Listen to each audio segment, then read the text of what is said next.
Assalamu alaikum everyone, and welcome back to SHIBA update for Monday 5th of September. Now, did you get excited about yesterday's pump for SHIB and whatnot? Pretty sure a lot of you might have been excited, but unfortunately that excitement doesn't mean anything. I told you this is a flag, and the only way to invalidate a flag is to break above the flag. Okay, so that's gonna be going above 13,000 or 15,000. All you did is still went down, made a flag, went down, made a small relief, and you still went to retest the flag, nothing else.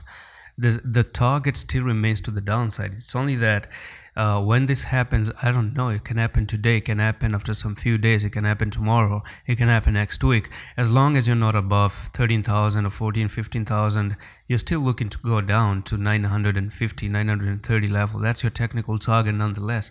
So it is what it is. I hope this does make sense. All you did is went down, make that bear flag, went down again, move sideways a little bit, just push up, and you can see that there was a very clear rejection of the bear flag because first of all, you can already see how many rejections you had.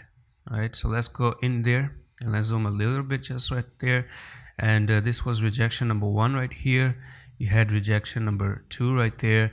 You had the rejection number 3 and several rejection as well. So all you did is after losing that trend line, came down, move sideways like this, and then you went back up to retest it, and you made a wick on the daily, and you can see that what was support right there actually turned into resistance up here, and this is still something that is negative. It's not something that is positive. On the smaller time frames, that is a trade that you could have made, because on the smaller time frame this was a pattern nonetheless. So you did have that pattern that you broke out of. It was a mini ascending triangle, and that ascending triangle did meet the target in my opinion. So from there to there, this is where you break out, boom, target met for the ascending triangle. Nice scalping opportunity. But what I'm looking at on the daily is a bear flag. Okay, so on a smaller time frame, bullish patterns played out. On a higher time frame, we still have few days to still continue our journey to the downside, and that's pretty much it for SHIB. I'm going to see you the next one. Allah Hafiz.